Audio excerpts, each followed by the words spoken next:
live broadcast. We recommend you to join us for the June.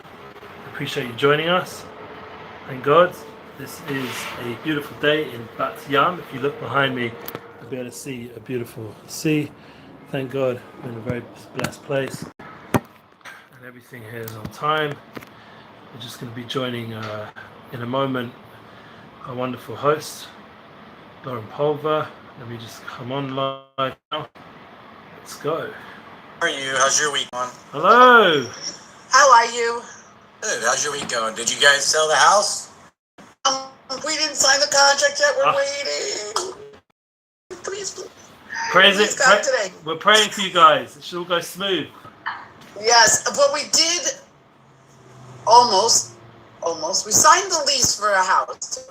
Red. So that's good. And we're going to live only less than 2 miles from my sister. It would be great. Amazing. Sent one set of checks and it was no good, so we have to do that again. So. Great. So we're going to be starting in a moment. Yes, we just need to see what your face is. We're just very excited to be here. Thank you. Please join us. Thank you. Let me just get this. He's talking to someone.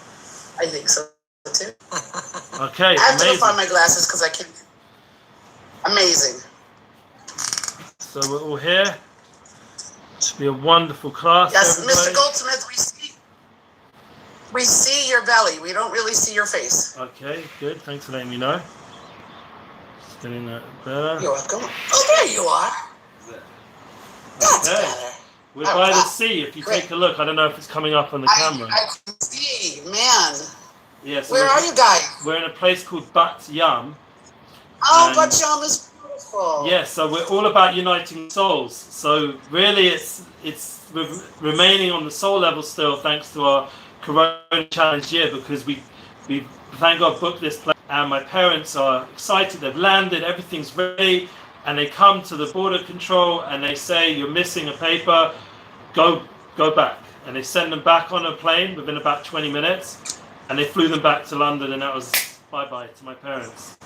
They were literally, they did, older people, they put a lot of time in filling out all the information, and that's why today's United Souls class will be dedicated to them, hopefully one day getting here, please God soon, and we'll be seeing them hopefully either here in London in person, but we're also dedicating to the souls. We're united souls. It shouldn't be an experience that only can happen in person, and we're able to connect beyond the physical experience. So we're having an amazing time here with our family, but we're missing the key element, my parents. So yeah, oh man. Recording in progress. Sorry, I had to just hit the record.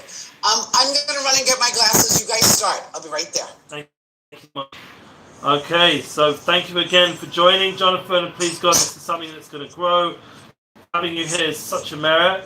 We're going to be going over a little bit again, just what we learned last time. It's really important. It's been 2 weeks already. This is a bi-monthly course, so it needs revision. That's also one of the things we're going to discuss about it over material, how to accomplish learning stuff, how to internalize it, that it shouldn't be theoretical or a nice idea that maybe you remember, maybe you don't.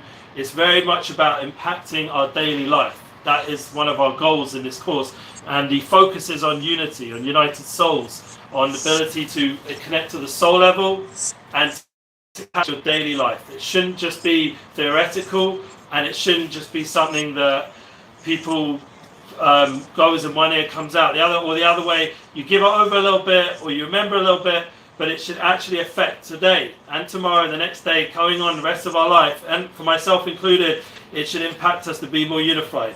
So that's a little bit of a high goal, but I think it's worth it because Pulver EDU is about experiencing things in real time, and right now we're in a time which is requiring us to be much more aware, self-aware, much of ourselves, and in order to get rid of the divisive nature of our time, of our generation, which we're experiencing currently more and more. It's not getting less, it's actually increasing every day.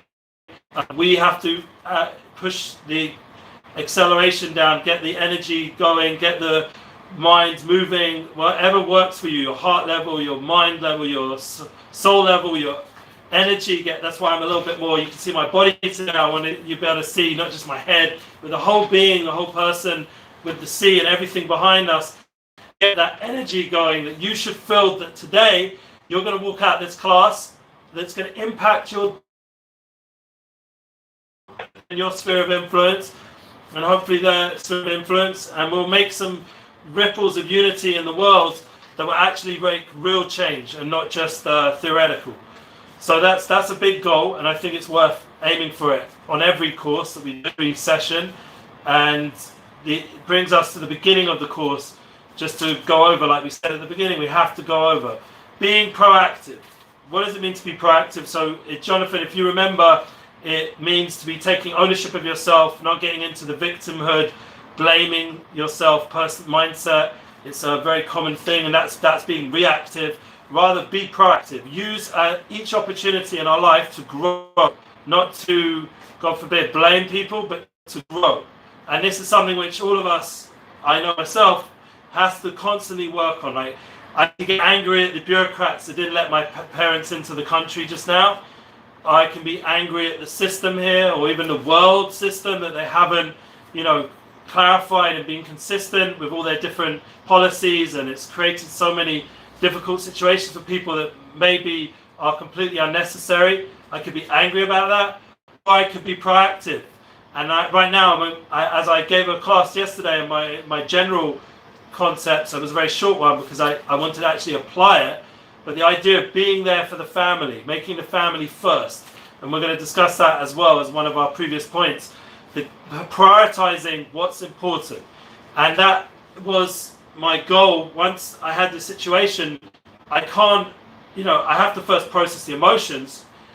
I have to feel and be real that it's almost like a feeling of mourning that I wasn't able again to see my parents. It's been a year and a half, and that's continuing. And the effect it had emotionally on my mother and my father was very profound, because they also, they've been stuck in London, and this is their first trip, and they're finally going to see their grandchildren, their married granddaughter, etc., etc. And they're very emotional, and it's very painful the way they were pushed back onto the plane without any time. I was speaking to embassies that couldn't do anything. So I was being proactive at that moment to try to solve it. I wasn't successful. And even though I had done previous efforts, sending my father the links and all the different things, and it was now not about blaming. It wasn't about blaming my father. It wasn't, when my brother phoned me, he was a little bit upset that this situation had happened, because, he's concerned for my mother's well-being and our family well-being. And it could have become a blame game. But instead, it's about how can we now what can we do now to make it, the transition that they're not here, easier. So we had a video call, that's been that we could once again join each other online. We had an opportunity to connect on the soul level, ask for my kids to really pray for them and feel for them and appreciate them, and when they speak to them, to show that appreciation. So there's a soul level involved. It's not just some all right, see you later, we'll just have fun. No, to really appreciate that there's gratitude for all they do for us, and it's something that we really hope for again as a future opportunity, and to connect in with them a few times on the phone, and to keep constantly being proactive. You get the idea that instead of wasting my energy and emotions in negativity, we're switching it all to positivity. And that, as a daily lesson, can be what we do with our life by being proactive.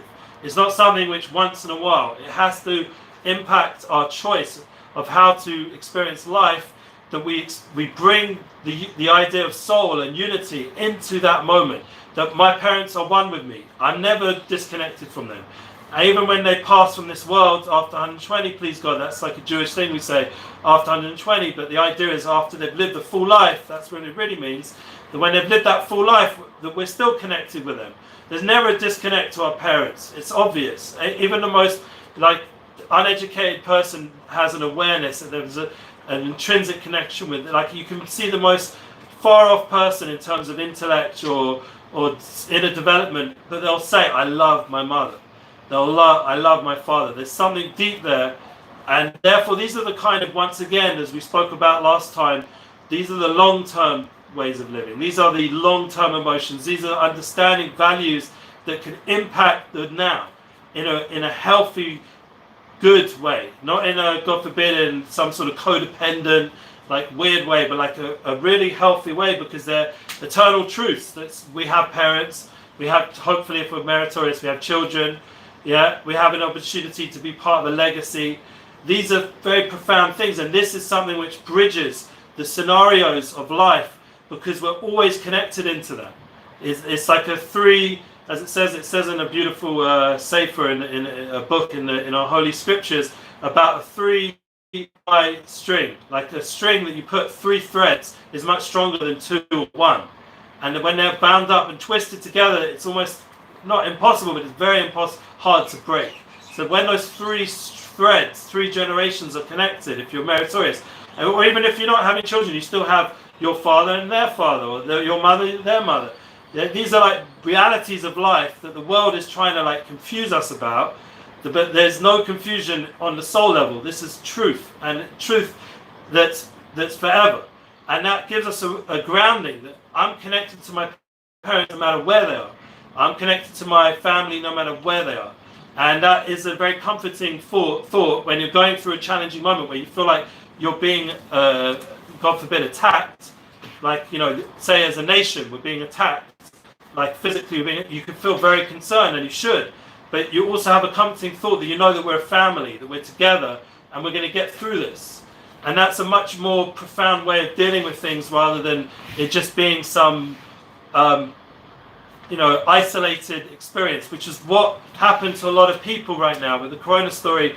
A lot of people felt isolated, and that's why I feel this, the Zula from Pulver EDU and Jeff and Lauren and everyone here has created thank God, a new reality, thanks to all the technology and Zoom and everything and the will to do this, has created a reality where we get rid of that illusion of isolation, and we actually manifest connection, we manifest souls, and we're being proactive in situation. And that's why this first point, I'm a bit on it, but it's very important, because it gives us a whole reality check of how to apply our values into our life. And that's why the second point brings us to understand our values, goals, and dreams. We have to make sure that we're clear about what those are. And once again, I gave you an example of mine, the idea of family and having generations of legacy, and that is a value in itself, because there's already, by tuning into your ancestry, you're already meritorious to get a treasure trove of insight to who you are and to what your mission is, even now, even in 2021. You say, like, what have I got to do with my grandfather? He was in another world. There was no technology like this.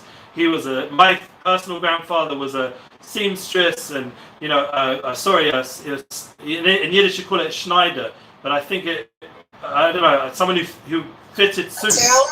Yeah, a tailor. That's it, a tailor, and he was at the highest level. He worked for a very good brand in England, John Lewis, and he was very like a good tailor, and that's something which has a values to be able to do such a craft. And he gave over certain values of work, of hard working lifestyle, of certain self-respect, and there were certain things that he gave over that I'll never forget, and that impacts now, even that impacts my father, impacts myself, and please God, it impacts the next generation. There's this tradition that continues on, whatever way, after 120, after we leave this world, everyone who's had a life near-death experience, and remember, we're working on the premises that we have souls. There's no doubt.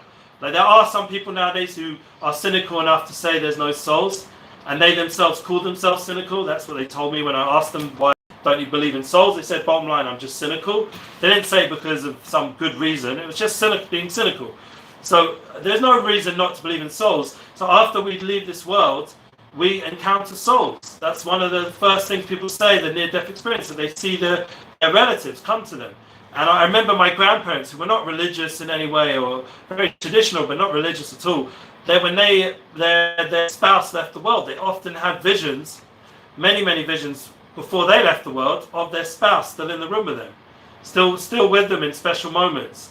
And these were not religious people. They weren't on any drugs or anything. This is something it was just part of their system. The soul connection was so profound that it impacted their life. So one reason why I'm making a point of this right now in this week's class is I just feel that we need to just tune into the soul level a bit more, understand the profundity and how it has manifested in the people around us, They're sort of guiding posts towards who we are as souls, and not to disconnect from that treasure trove. There's so much, like in our ancestry, there's so much wisdom and values and importance for us even now. And the world's trying to say, like, no, we're a new reality. Forget what was. History's not important. Let's rewrite history. This is just leading to division, because it's taking away the truth of the soul that we have in ancestry. And that it is important, and there's so much good there. To discount all that good is a big mistake. To rewrite history is a almost, it's not even a big mistake, it's actually life or death mistake. That's how serious this point is, because it allows people to get rid of truth and values and morality, and then they can just do whatever they want, and that's going to remove the beautiful nature of humanity that we have. Thank God, so much goodness. Why would we want to rewrite the will and, God forbid, rewrite it with other realities like that's happened in history? We know, I don't need to go into details, all of you know about it, what's happened historically, where millions and millions of people died because of this kind of mistake. And therefore, this is something fundamental for our own life, and right now in our daily life, to understand with the bigger picture in mind, to make real strategies. How can I take that bigger concept of the soul and a legacy and ancestry and bring it into my daily life? So you have to, once again, make clear, what are your values? What are your goals? What are your dreams? Bring it into paper, write it down. Jonathan, write it down. What are your goals, your dreams, your values? Make a very clear list. Make a mission statement even better. That would be the best form, even if it's just one word in a list in a tabulator. That's what Stephen Covey says.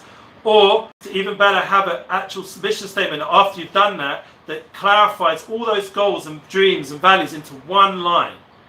Like, I want to bring unity to the world and awaken the soul level. That's my mission statement with this course for sure.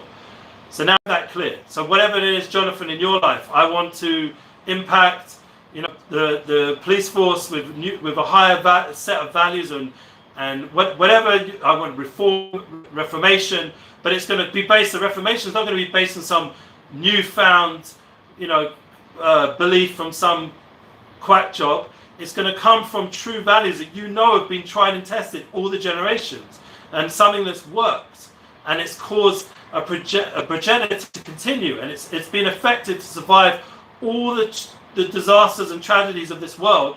There's a power there that exists within each of us that can overcome everything, and that will give us power. But when we go through a difficult moment, like I felt 2 days ago, when my parents weren't able to enter the country, and I was literally outside the airport. I couldn't even get into the airport because they won't let people in unless you're departures.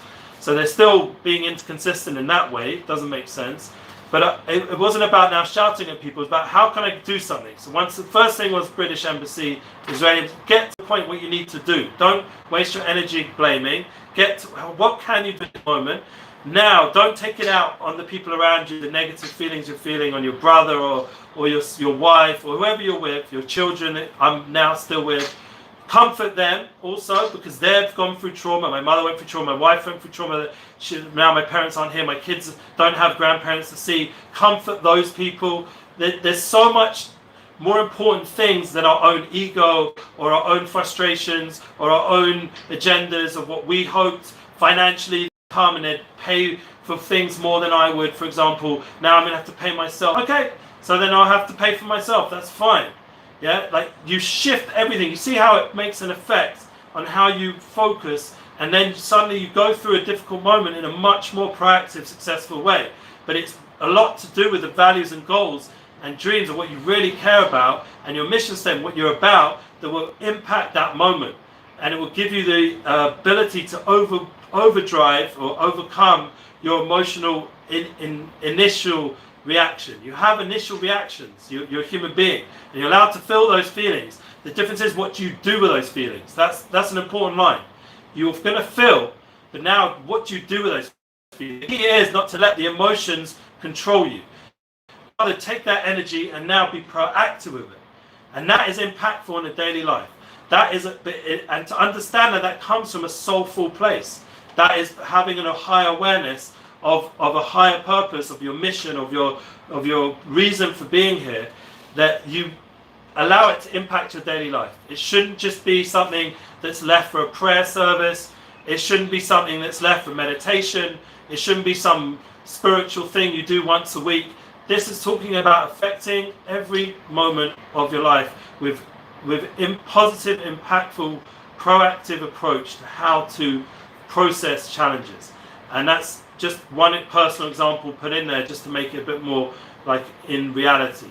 So that's going to come up for everybody, and these are real things. So that was the first class we did, and I just brought that personal example, current one, just to bring it to life. But then the next point is now, and then we'll have a little break, was last week's class, 2 weeks ago.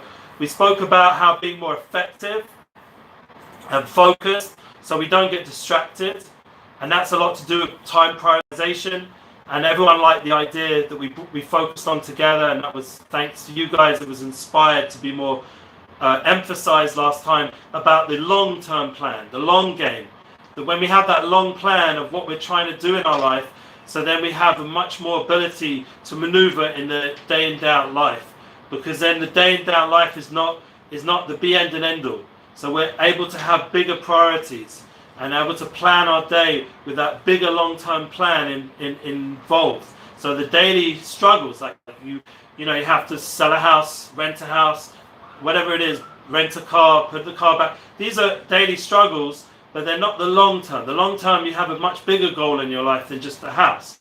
And what you're going to do with the house, who you're going to live it with, what you're going to experience within the house, what are you going to do with the car you rented, how are you going to use that car now in your day, that even if there's struggles with it. Say, for example, you rent a car. Another example, I had this a week ago.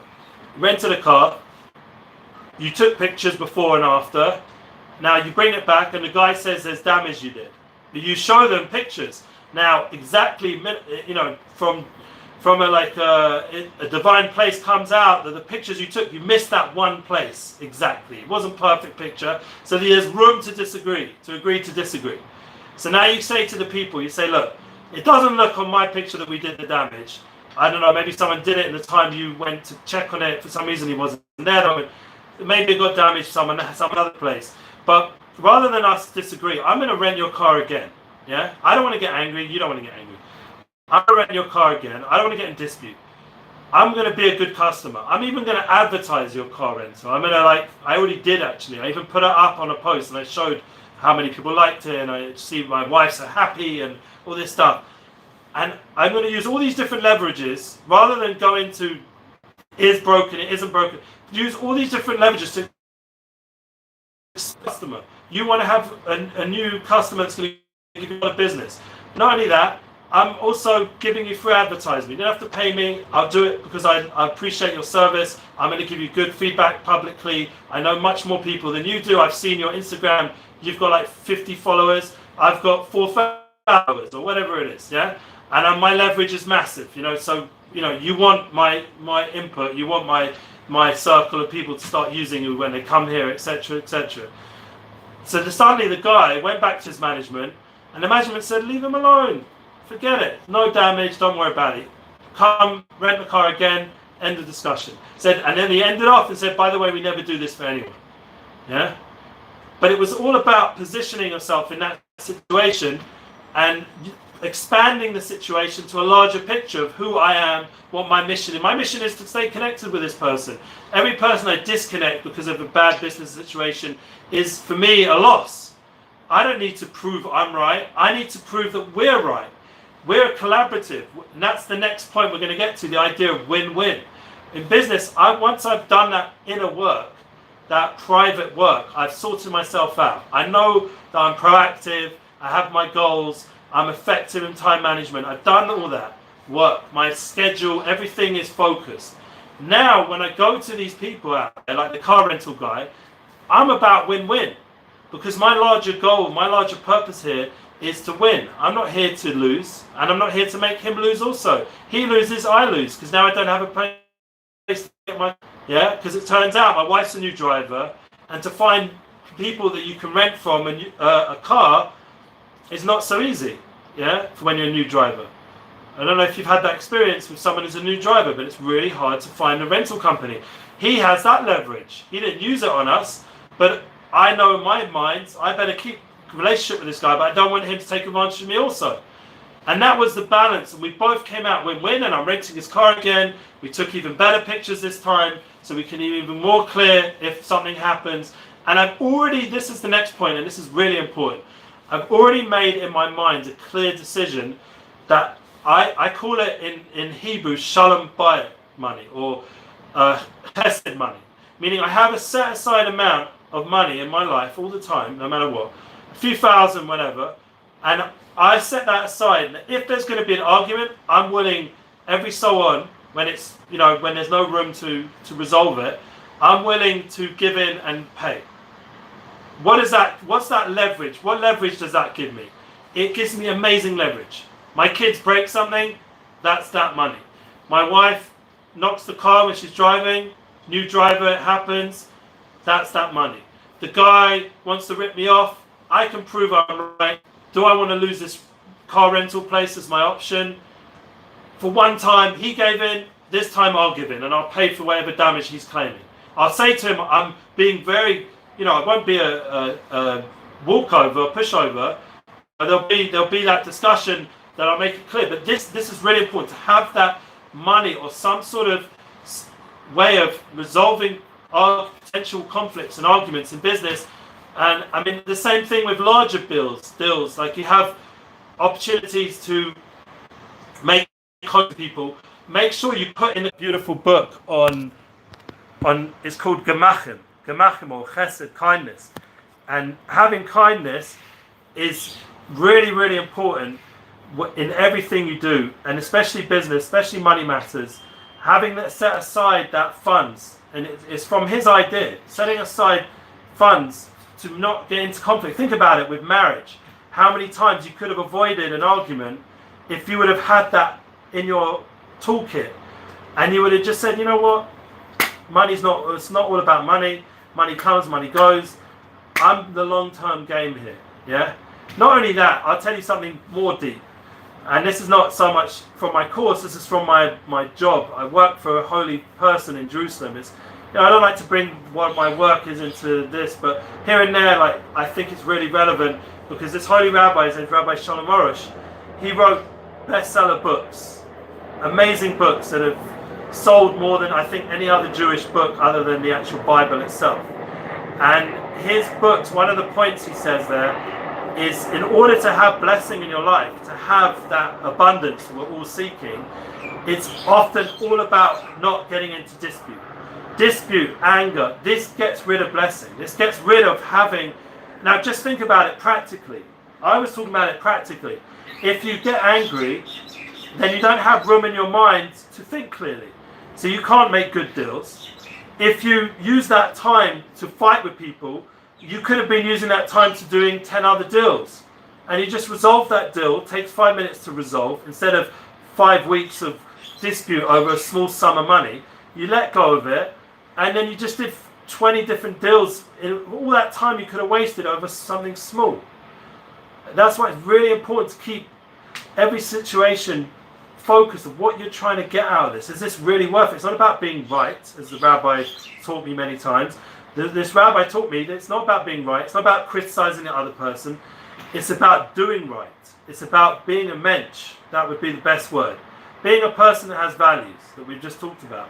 Being someone that lives up to those values and brings them into how you do business, how you have relationships, how you build, you know, this beautiful Pulver EDU. It's done with a safety net of, you know, it's a safe space. People feel comfortable. It's not political. Like, these are really important points that can really make a difference. Now, I wanted to just get to today to a few more points and new points, but I just want to hear from you guys before I go ahead. If there's anything specific, like if you find it hard to focus, you could get distracted, or whatever it is, like you find it hard to let go of money, or whatever, welcome to speak about it. Yeah. You make a lot of sense, but I'm just listening, and it seems all like I can just keep nodding my head because maybe you're a very special person that you're doing it already, but I for me it was I had to learn this. It wasn't something natural. Natural is you fight for what's mine, competitive, I'm right, I'm a man, you better listen to me, Right. or, for a woman, I'm right, what do you know, like I'm much more, involved with the kids than you are, and suddenly you're telling me your opinion, or when each person, whatever situation you're in, I've been doing this for years, I'm an educational, so you don't know anything. I'm this person, I'm that person, whatever ego gets involved. That's the natural, normal way that, it's about me being right and getting what I want.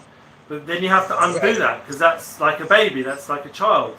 You have to grow up and realize that the game is not to grab, like a child born in the world, a baby's born like that.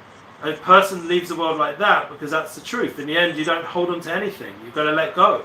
And now you can welcome other people into your circle, into your life. Really. And then you can do real business and have real relationships. So for me, it took time to learn that. Yeah, I agree. It's not second nature. It's something that you do have to work on. And I think that having these conversations and listening to somebody else say what I think is great, because it's not always easy to do it. Because the first reaction is, again, like when that woman called me yesterday and told me we had to drive to Westchester to get the other checks because they were bad, and we had to write new checks, and Jeffrey has to go back to the bank. The first reaction is, why? Like, what is going on? But like you said, that's like an everyday business deal in Israel, what you just described.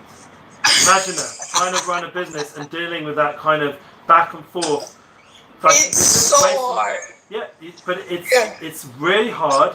But once again, if you have the long game, what am I trying to achieve? Right.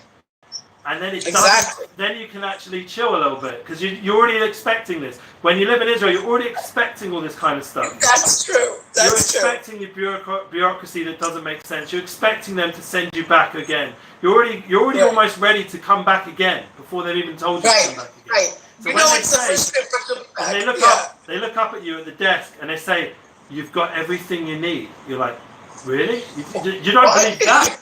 You're already like tuned into you for sure don't have everything you need, and you're going to have to come back. So that's already like like part of reality already. And then suddenly they give you a better reality. Yeah, no, you've got everything you need. You've actually finished. You can go home now.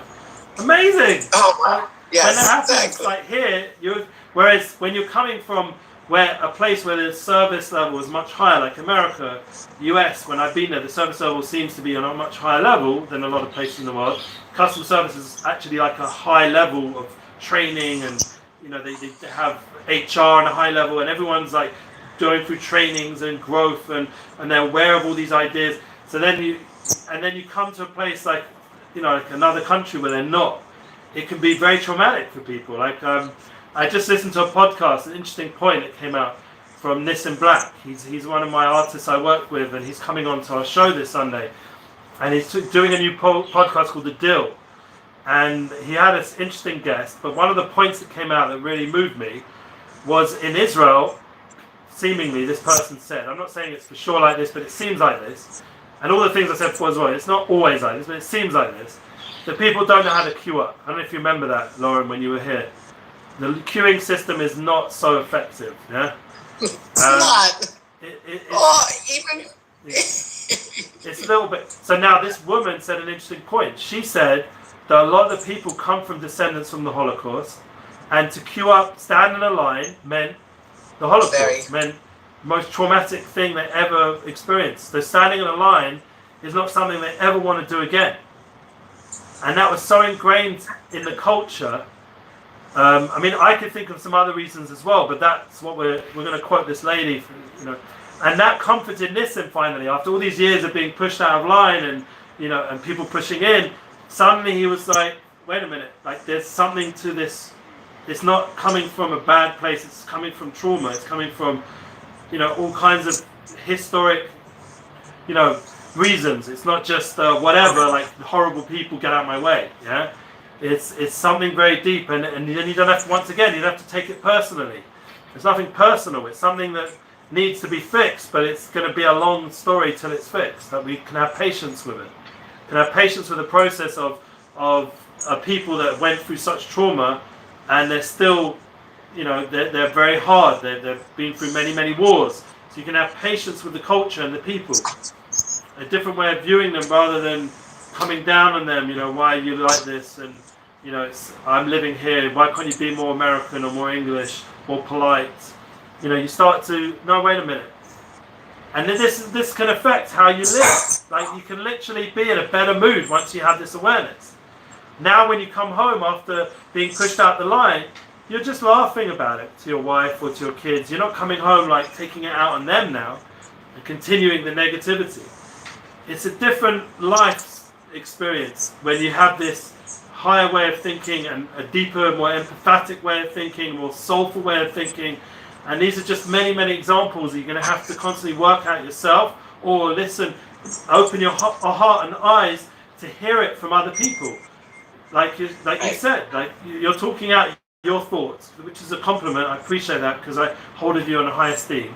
But I'd like to hear what Jonathan, what do you say? I agree, Lauren. I think,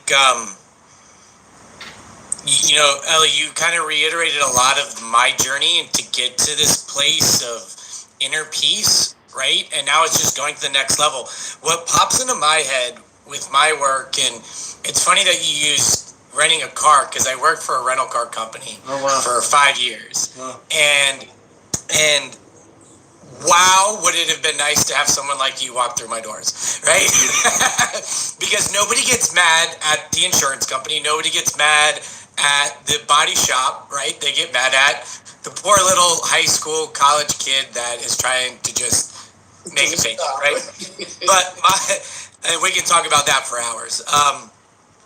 My question is I view our souls clearly as, the higher power, right? Because our souls live on. How do we get our souls aligned with our mission, right? To align with our bodies and our minds? Because that seems to be that disconnect, right? It seems like if we don't know our soul's purpose, we need to find that first. But then once we find that soul purpose, how do we get it to align with our actions and our thoughts, minds, so we don't act out in that, anger or frustration like you could have done with your parents, right? Because it seems like that inner state of being was like, okay, I know this is wrong. This is not what I want, but that's okay. Are there tools to get to that point? Is exactly my whole goal of this course. How do we align into our daily life, our soul's mission, which I think is what I hope together we'll get clearer on how to do that together. It's something which is going to be a process. By going through all the different stages of the course, we're going to get clearer and clearer, hopefully by the end of it, how to align. It's going to be very much a process-based answer. It's not going to be chick-chuck, and that's one of the things that people nowadays are making a mistake. They want instant answers or instant spirituality or instant everything instant.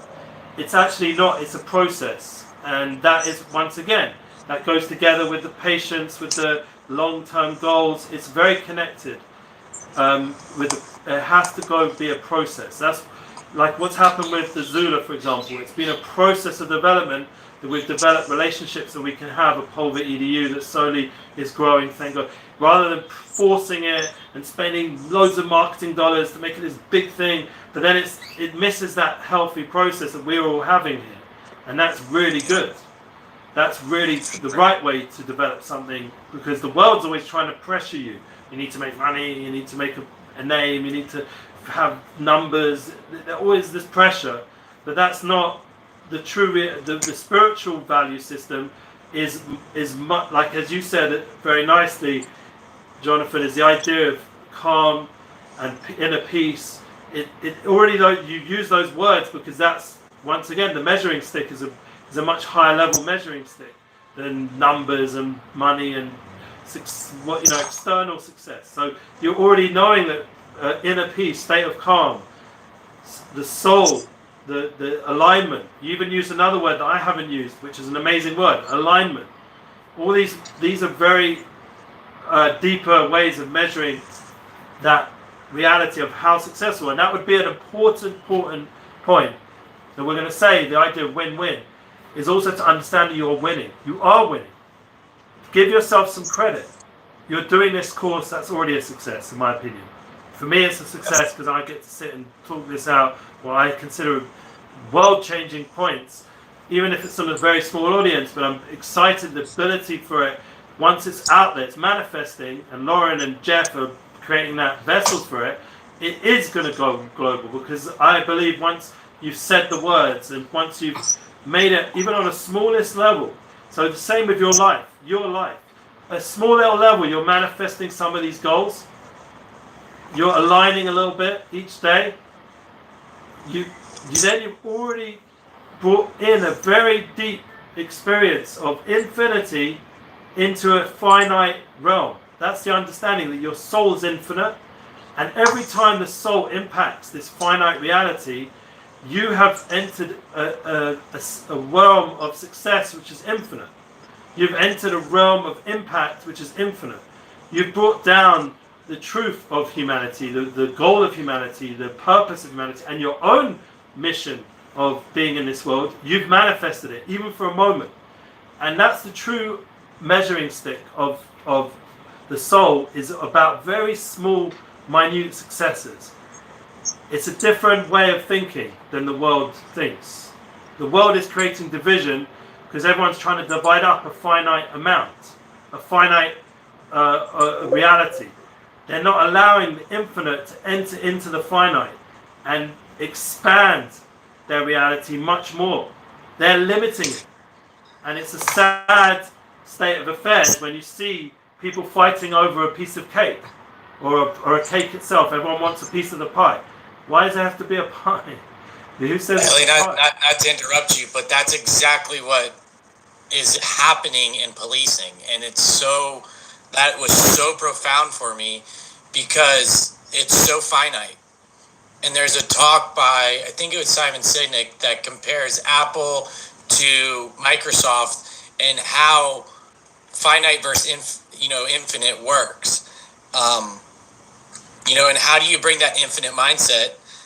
It's by connecting to your soul, right? That soul is that infinite mindset. And that's what I'm hearing. I'm so happy you brought up Simon Sinek, because I haven't immersed myself in his way of thinking. Anytime I've seen him on a podcast or any place, and especially right now when he's talking about that concept, I'm like, wow, there's something going on over there with him. Like, he's just tapped into something very big for humanity, because he has a platform. He's not like me on a very small level platform. But once again, I value my impact on an infinite level much more than a finite level. So I know maybe my efforts of bringing down unity spills over to Simon Sinek. How did it come into his head? Maybe I worked harder for it, but he got it. A lot of scientific discoveries were very much easy by some guy, but there was hundreds of thousands of scientists years before working on that concept. And then this guy was the one who gets his name on it. But he didn't do all the hard work leading up to it. So on a spiritual level, we understand that the world, by us working on ourselves, we are impacting. And that can take off a lot of pressure and tension in our daily life, that we don't have to see numbers and we don't have to see monetary success to value our success. And that's the same of how we look at, imagine, you look at your children that way. Your value system is very much about minute improvements, not giant changes. Minute improvement, your relationship with your wife or your spouse or your other half or your business partner, whatever it is, you measure it on very small little improvements. There's a famous very deep mystical text from a very deep rabbi, which has impacted the rabbi I work for, because that's their tradition. And he had it's a pasuk it's a line from Psalms, Zamra Alakai Ba'odi. It's a very deep, profound 3 words. I will sing to my God with the Odi, with a little bit of good. I will sing to my soul with a little bit of good. That tiny little bit of good has the power to generate life, to generate soul, to generate energy.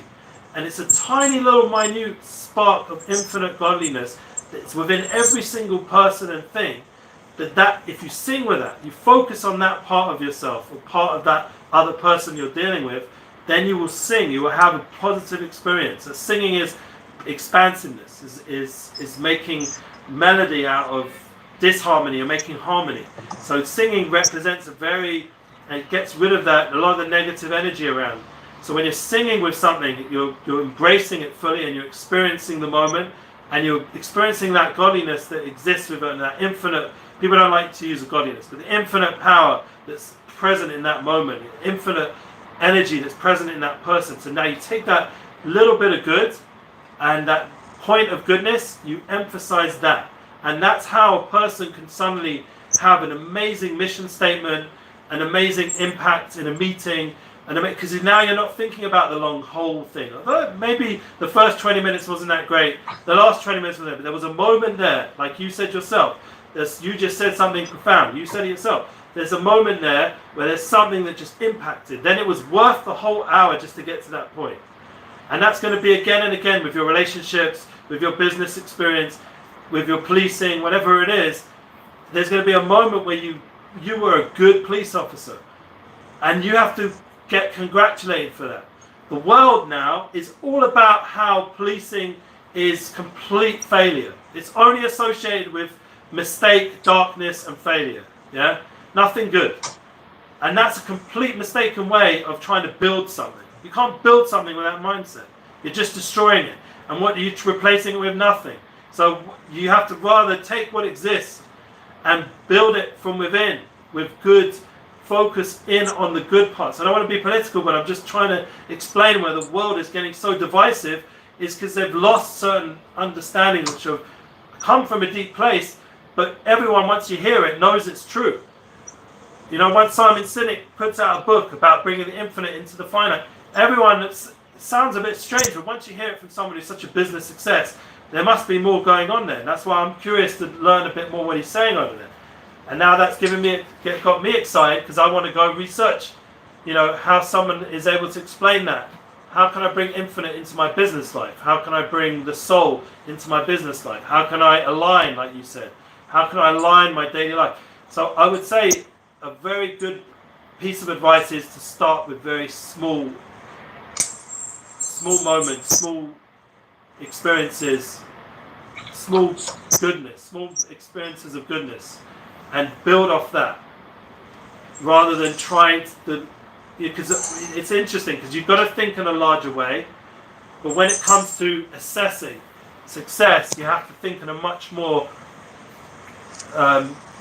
very point way of goodness, because you need the encouragement, you need the enthusiasm, you need all these positive emotions, and the negative emotions. There are some people who can work off darker emotions. I don't know that personally, but there are people out there who do it, you know, everyone in their own way. But I would encourage more positive emotions, because if you get too caught up in the darker emotions to build momentum, like anger and rage, and people work off that, it can, God forbid, lead to, I do it a little bit with music, and I listen to a lot of rap music, so there's a lot of rage there. Even now I still listen to that music, but it's kosher, like it's rap music without the, you know, demoralization, like it's you know, none of the misogyny and all this horrible stuff that goes on in rap music. It's the positive part of rap, but it's still raging a little bit. I do see some benefit, but I have to be careful with that. I shouldn't take that rage and put it onto other people. It's only for my own inner battle, not for anyone else. I'm not battling anyone else. That rage is just for me, unless someone wants to harm me or something. But I would like to get to the next point. You brought out a really, really important point. The next point is the hardest point. This is the hardest thing to do. We're going to end off this week's session. We'll end off with this. Listening is the hardest thing to do. I don't know if everyone agrees. To really listen. You know, imagine a world where people are really listening to each other. Like just you know, we're not talking about John Lennon's song, but really imagine a world. Imagine where you have a relationship and they really hear the other person. So now it's a whole different level of communication. You know, I have it written down here. Yeah, to really love someone else, you have to love oneself. That's another important point. To be able to listen, once again, you have to have done all the previous work that we've been spoken before. Don't even making sense. Spoken before, you have to, all that stuff I mentioned, if you haven't done that work, the proactiveness, the working on who you are, your mission statement, getting clear your priorities, and then working on being collaborative and winning with people, you can't really listen to someone else. Because if you don't love yourself, you don't have a clear picture of who yourself is, how can you really have a vessel for somebody else's ideas? Yeah? You have to really be in touch with yourself to be able to then be in touch with someone else. That's why the people who are really good at healing other people emotionally, generally they're very self-aware and in touch with themselves. I think that's what I've experienced. Okay, another point. You have to realize that your self is your soul. And we have to, once we've done that, valued ourselves, then we can value others. To understand that the whole world, this is a very deep idea, also from the sages, the whole world is created for me. Not everyone believes that, but I believe that. The whole world, Bishvili Olam, the whole world was created for me. And you have to balance that out with some humility, but it's important, gives you a certain push to realize that I'm important here. I'm not a nothing. I'm not going to kill myself because something didn't work out. I'm valued. I have some importance here. The world is affected by what I do. The whole world was created for me. The whole world was created for me. And we have to know our triggers, our personal boundaries, so you can turn up to our loved ones, recharge somewhat. So I'm going to go into this next point in the next course, because there's a lot on this one, and it's a hard one. But as you can see, before you even get to listening to the other person, it's a lot of self-work first. To be able to love someone else, you have to have energy for that other person. You have to be in an emotionally available state. And that takes a lot of work from before to get to that next state. It takes a lot of self-work. And that's why listening is something which there are people who can listen, but then there are people who can really listen, because it really, to understand what the other person wants. When you ask me your question, to really understand your question, that would be a talent. I don't know if I have it fully, but I know it's something attainable. I have people in my life who are listeners, and they have a profound effect on me, even if my contact with them is minimal. When I see them, they're such good listeners that I don't need to talk that much with them, because they just go straight to what I'm needing right now, because they're so in touch. You know, it's a famous rabbi story. I'm sorry I'm being so Jewish today, but I can't help it. It's just helping the ideas. I generally try to be more universal, but there's a famous rabbi story that every time he had a visitor, he literally put the other person's clothing on him. So he was as if he was dressed up as them each visit. So by the end of the day, after having about 30, 40 visitors, he was covered in sweat and completely exhausted.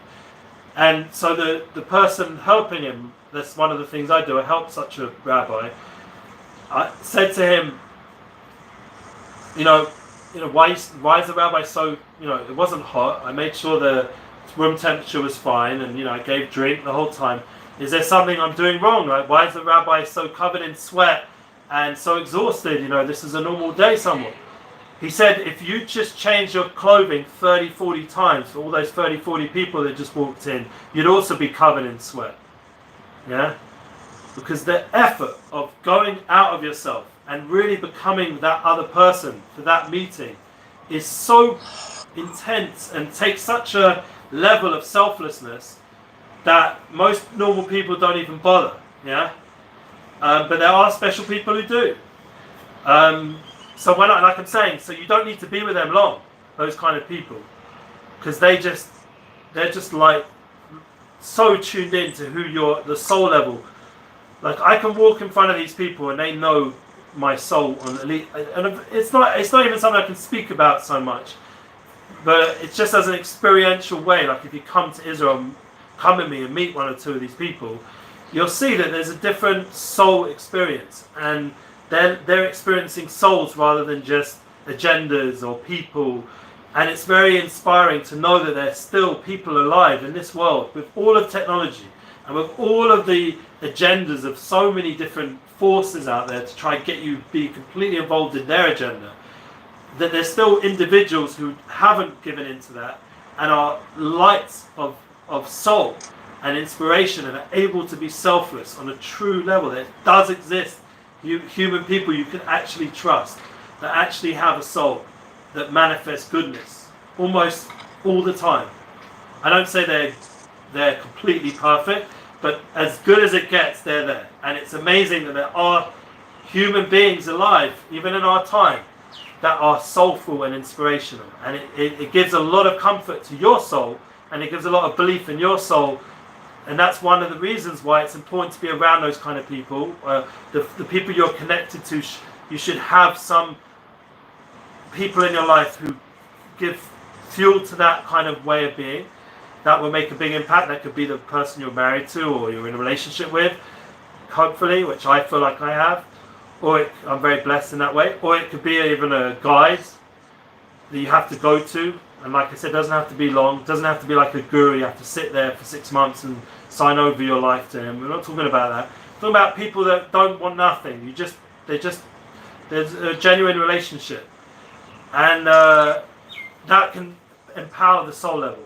But what this is all about is coming back to the listening aspect. That in order to really listen, it does take a little bit of soulness and a lot of inner work. And it takes an awareness of this. So I think we should end off with that. We'll have to get it more practical, like, because it was very deep what I just said, and it's something very spiritual. But we will bring it down, please God, in another 2 weeks from now, into a much more practical way of understanding how to listen. And it's something which I need to work on very much. Probably the hardest thing for me. So if you guys have any insight, I'm all ears. But I think we'll get into it next time in 2 weeks. On the practical levels, because what I just said, I don't know if it needs to be discussed. It's just something that is, some things just are, and it's comforting. All these things are very comforting. We'll just go over in two seconds. Comforting, 1 minute. It's comforting that we have a soul level, that I'm not disconnected from anyone. I'm never isolated. I'm always one with my family, my friends, my loved ones. It's comforting that I don't have to be reactive. I can be proactive. It's comforting that I have a purpose, that the world was created for me. My time matters. It's comforting that there's good things to focus on in my life. It's comforting that with those kind of toolkit, I can empower others in my life. It's comforting and it's impactful, and it will undo a lot of divisiveness in our own life. And once again, if we believe the whole world was created for us, it will impact the whole world, because we don't value in finite terms, we value in infinite terms. I think that would be a summarization. Yeah. Okay. Great. Anything anyone wants to end off with? Fantastic. Okay, amazing. Thank you.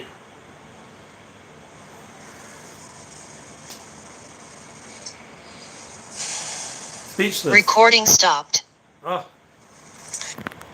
Can't hear you. If I may, I didn't want to say this on the recording.